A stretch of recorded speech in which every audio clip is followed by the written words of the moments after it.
아브라함은 홍수 심판과 바벨탑 사건 이후에 노아의 후손이자 셈의 후손인 데라가 70살에 난 아들이었습니다. 데라는 그 아들 아브라함과 하란의 아들인 그의 손자 롯, 그리고 그의 며느리 아브라함의 아내 사레를 데리고 갈대아인의 우르를 떠나 가나안 땅으로 가고자 하더니 하란에 이르러 거기에 거류하였다고 합니다.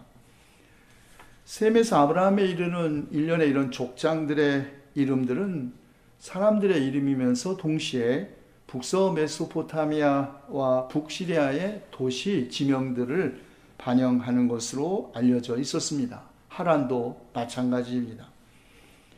하란은 그의 아버지 데라보다 먼저 고향 갈대아인의 우르에서 죽었습니다.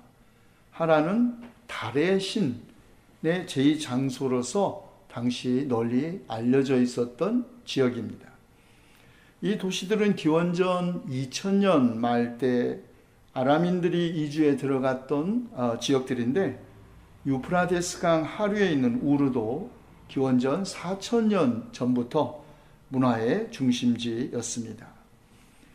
데라의 맏아들 아브라함은 처음에 아브람 또는 아비람이라고 불렸습니다. 그것은 나의 아버지는 존귀하시다라는 뜻이죠.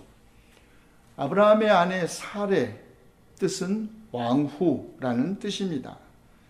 아브라함과 사레라는 이름은 그 자체로서는 특별한 성격이 있는 게 아니고 고대 근동에 널리 알려져 있었던 장명 관습이기도 했습니다.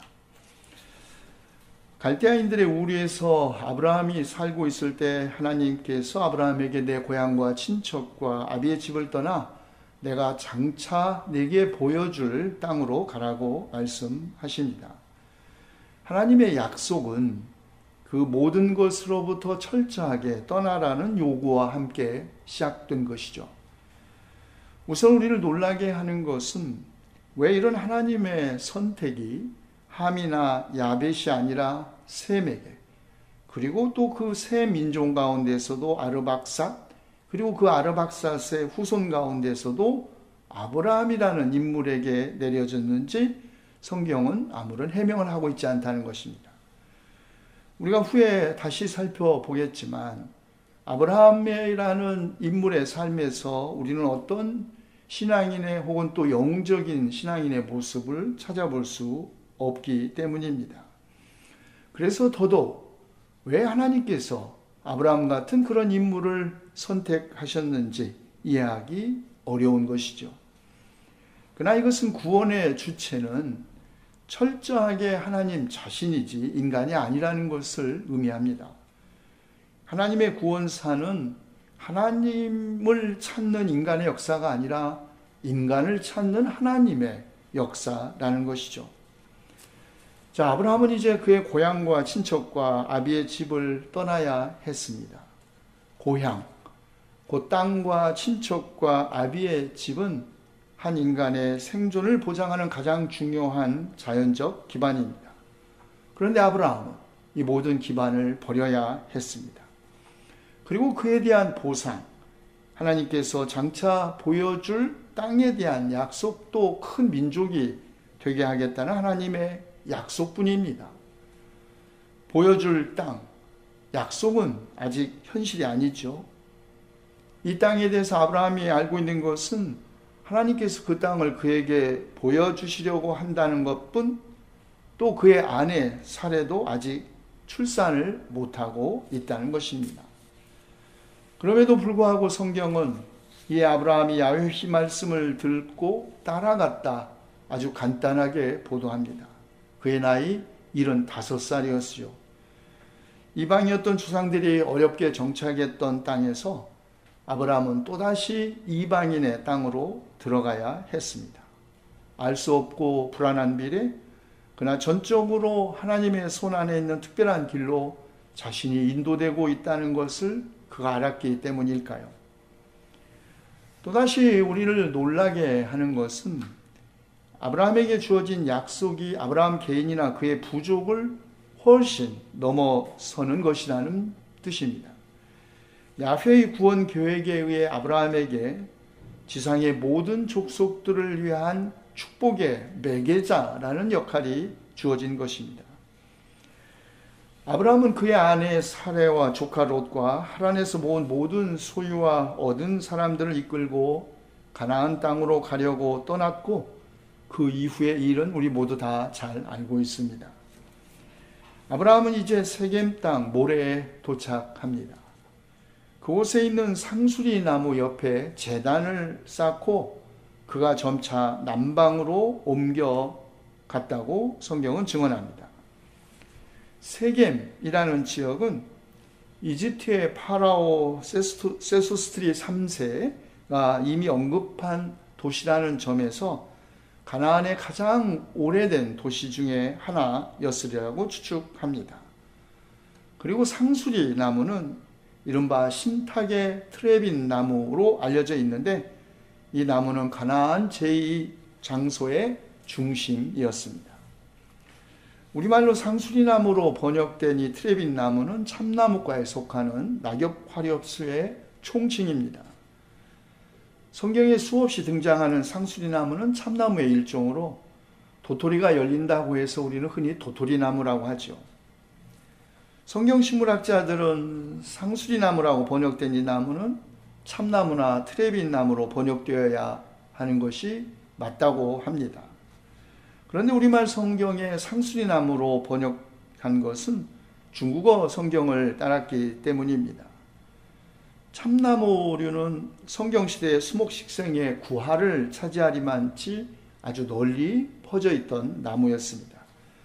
그 중에서 트레빈 나무는 시리아, 레바논, 팔레스틴, 아라비아 등 지중해 연안에 널리 분포되어 있는 비교적 많은 큰 낙엽수로서 대개는 독립수로 구릉지대에서 볼 수 있었습니다.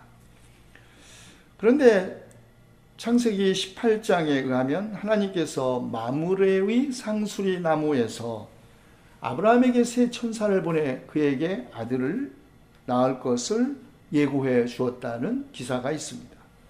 또 사무엘하서 18장 6절부터 14절은 아버지 다윗에게 반역한 아들 압살롬이 전쟁에서 패하자 노새를 타고 도망가다가 큰 트레빈 나무의 무성한 가지에 긴 머리가 걸려 공중에 매달려 있게 되었고, 그때 다윗의 수하 장군 요압이 그를 창으로 찔러 죽였다고 보도합니다. 소년 다윗이 골리앗을 돌로 쳐 죽인 것도 트레빈 나무의 숲속이었습니다. 참나무는 그리스나 로마 신화에서도 매우 신성하게 생각하여 많은 전설들이 전해져 오고 여러 종교에서도 힘과 장엄함의 상징으로 삼고 있었습니다.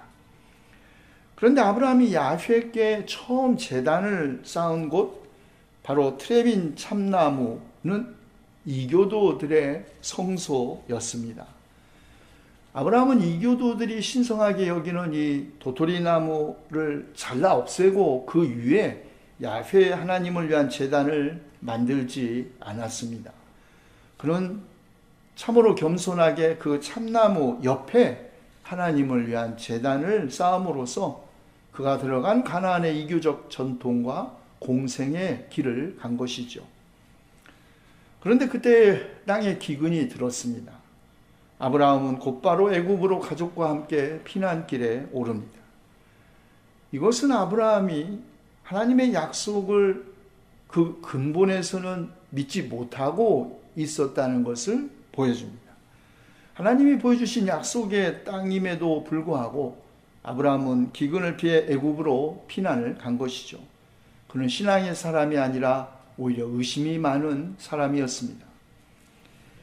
게다가 애굽에서 아브라함은 그의 아내를 빼앗길 것이 두려워 누이라고 소개하고, 그 때문에 애굽의 파라오에게 아내를 빼앗기고도 아무도 말도 하지 못하는 매우 소심하고도 비겁한 사람이었습니다.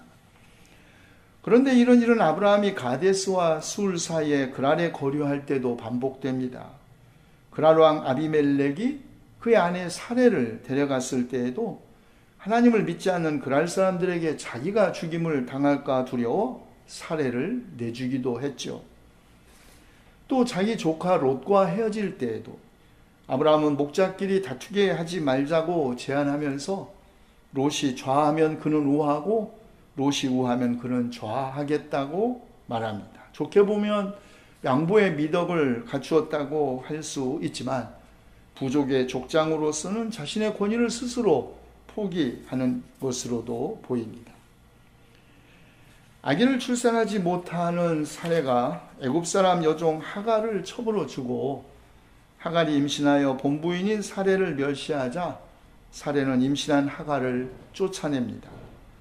임신한 첩이 쫓겨날 때에도 아브라함은 일부 다처제가 공인된 사회였음에도 불구하고 무기력하기만 합니다. 물론 사회적 약자에 대한 하나님의 관심과 배려가 이 이야기의 핵심이지만 가장으로서의 아브라함의 모습은 그토록 결단력 있는 인물처럼 보이지는 않습니다. 그런데 바로 이런 인물이었던 아브라함, 그를 믿음의 조상이 되게 한 결정적인 사건이 있죠. 그것은 그가 백세의 아들 외아들 이삭을 모리아 땅 산에서 번제로 드리는 사건이었습니다. 이 이야기는 고대 가나안의 어린이 희생 제사와 이스라엘의 관계에 대한 것으로 가정되어 왔습니다. 당시 신에 의해 요구된 어린이 희생 제사를 동물 희생 제사로 바꾸는 것을 정당화한 신화 설화라는 것이죠. 자, 이런 요구를 들었을 때 100살이 되어 얻은 외아들을 하나님께 바치라는 요구를 들었을 때 아브라함의 내면에서 어떤 일이 벌어졌는지 성경은 말하고 있지 않습니다. 하나님께서 자신의 약속에 신실하게 준 외아들을 자신의 약속을 성취시키기 위해 하나님께서 주신 유일한 후계자를 번제로 바쳐야 한다는 것을 아마 아브라함은 전혀 이해할 수 없었을 것입니다.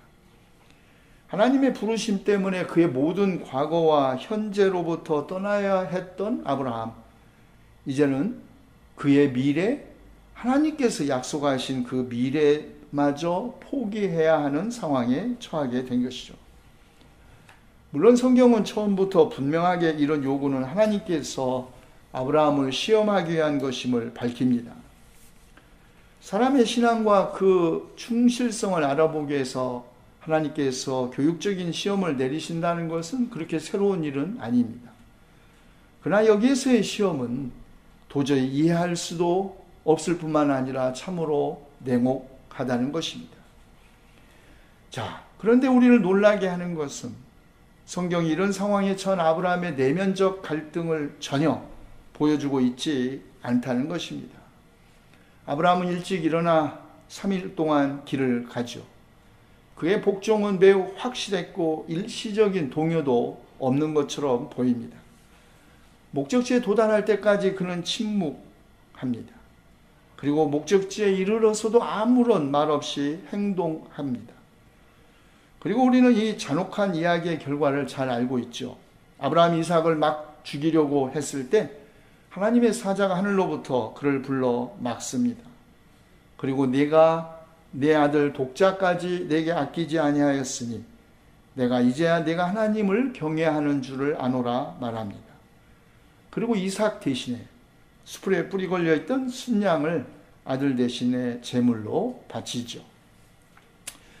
자, 그렇다면 이 이야기는 무엇을 의미하는 것일까요? 하나님은 이 시험에서 하나님께서 주신 약속의 선물을 다시 하나님께로 되돌려 줄 수 있는가 하는 문제를 제기한 것입니다. 아브라함은 그렇게 할 수 있어야 했습니다. 또 그렇게 했죠. 왜냐하면 약속의 선물은 인간이 소유할 수 있는 무슨 재화가 아니기 때문입니다. 하나님은 아브라함에게 약속의 선물을 참으로 선물로서 이해하고 있는가, 그 질문을 한 것입니다.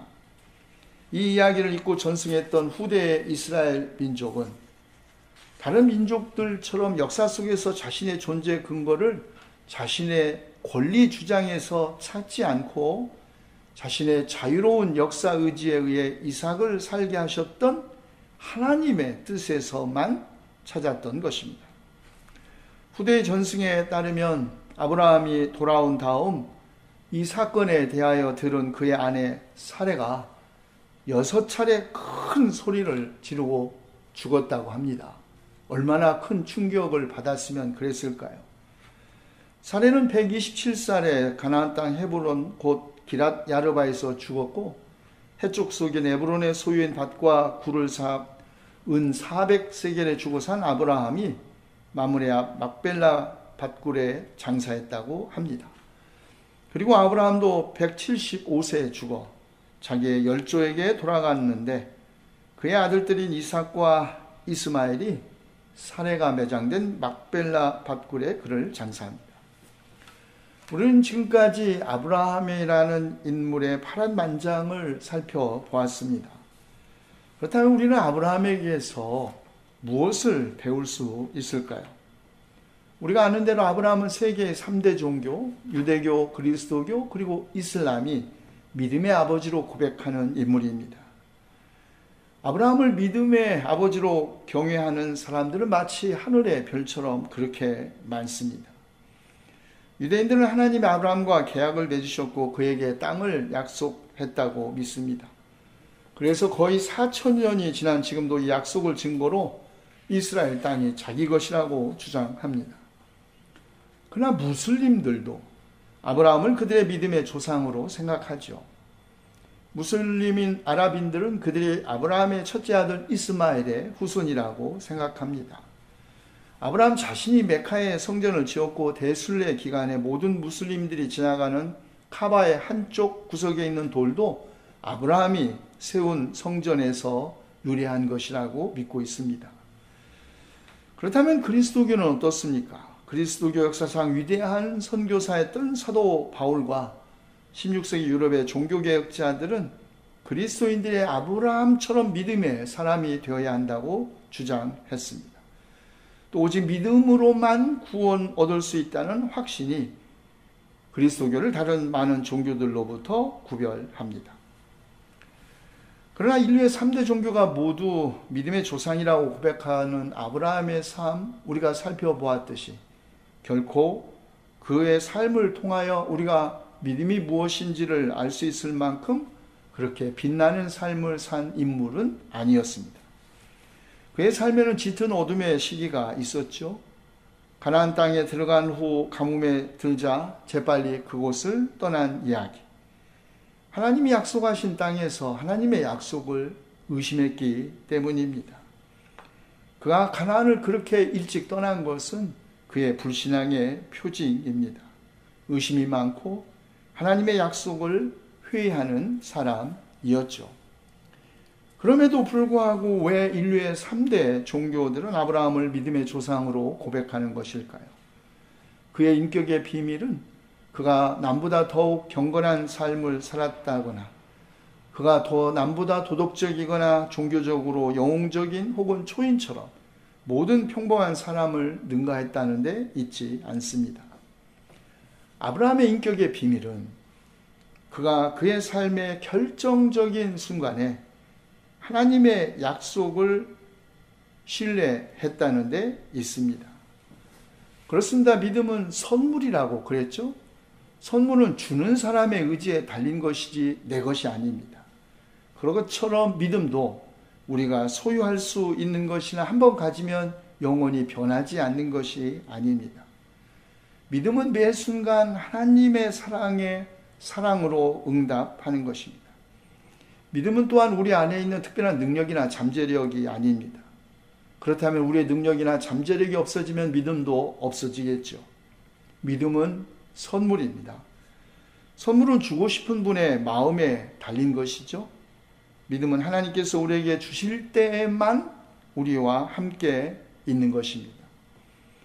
믿음이 선물인 까닭, 내가 내 자신에게 가까이 있는 것보다 나에게 더 가까이 계시고 내가 나를 알고 있는 것보다 더 나를 잘 알고 계시는 하나님께서 내 모습 그대로를 사랑하시기 때문입니다. 그리고 이 사랑 확실하고 변함이 없습니다.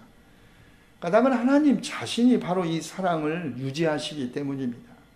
믿음의 근거는 우리 자신의 능력 안에 있는 것이 아니라 하나님 자신 안에 있습니다. 우리말에 나는 너를 믿는다 이렇게 말할 때 대부분 이 말은 내가 나의 기대를 실망시키지 않을 것임을 확신한다. 혹은 나는 너의 능력을 믿는다. 그런 의미입니다. 믿음은 우리 안에 있는 기대와 능력과 관계된 것이죠. 그러나 하나님의 사랑에 근거한 믿음은 우리의 기대와 능력과는 무관합니다. 우리말 믿음을 다석 유영모 선생은 믿음, 밑바닥 소리라고 풀이했습니다. 믿음이란 바닥 소리, 다시 말해 우리 존재의 가장 깊은 심연에서부터 들려오는 소리라는 것이죠. 내 귀, 내 입, 내 눈을 막아야 들리는 소리라는 말입니다. 바로 그때 들려오는 하나님의 말씀에 귀를 기울이고 그 말씀에 전적으로 순종하는 것, 이것이 아브라함을 통하여 우리에게 가르쳐 주신 믿음의 뜻입니다. 그렇습니다. 믿음은 히브리서 기자가 증언하듯이 보이지 않는 것들의 증거입니다. 사람들은 보이는 것만 믿고 가까운 미래에 실현될 것들만 따라갑니다. 미래가 보장되었다는 확신이 들 때에만 현재를 포기하죠. 그러나 아브라함, 하나님의 약속만 믿었고 오직 하나님의 말씀만 따라갔습니다. 믿음은 하나님의 약속에 자신을 던지는 행위입니다. 치밀하고 현실성 있게 계산되고 계획된 미래에 자신을 던지는 사람은 많습니다.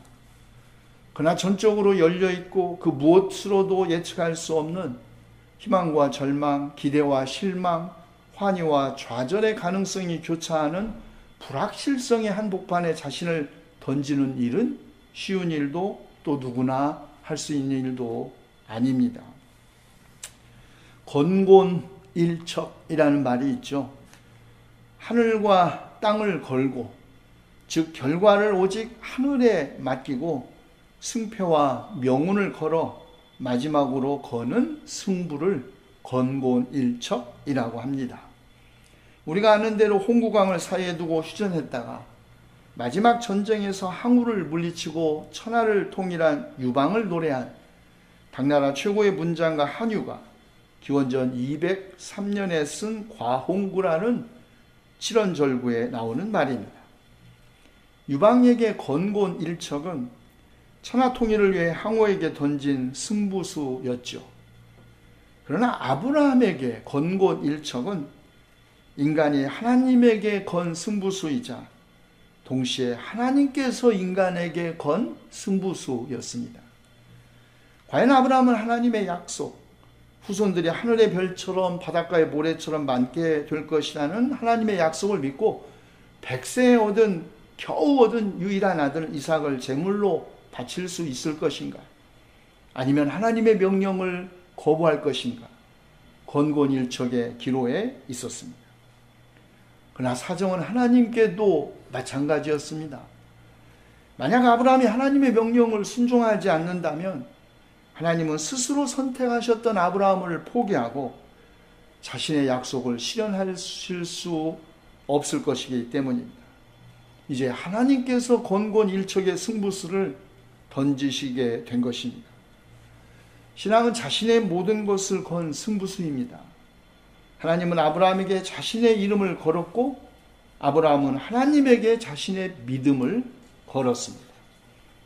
삶의 매 순간 자신의 모든 것을 건곤일척해야 할 상황에 처한다는 것은 사실 힘들고 불행한 일이고 또 아무리 신앙인이라 할지라도 감당하기 어려운 일이죠. 그러나 우리는 살면서 때로 우리 자신의 모든 것을 걸고 하나님에게 승부수를 걸 수밖에 없는 상황에서 건곤일척하지 않는 사람은 결코 신앙이 무엇인지, 하나님께서는 자신의 약속에 신실하신 분이심을, 하나님은 살아계신다는 것을 체험하지 못할 것입니다. 기도합시다. 우리가 살면서 하나님은 우리 기도를 듣지 않으신다고 실망했을 때에도, 심지어 하나님은 안 계신가 보다고 절망했을 때에도 살아계신 주님은 우리가 우리를 알고 있는 것보다 우리 자신을 더 잘 아시고 우리가 우리 자신에게 가까이 있는 것보다 더 가까이 계셨다는 것을 깨닫게 해주시니 감사합니다. 우리의 모든 삶이 오직 주님 은혜 안에 있으니 우리가 주님의 약속을 의지하여 두려움과 근심 없이 이 험한 세상 이기게 하시옵소서. 우리 주 예수 그리스도의 이름으로 기도하옵나이다. 아멘.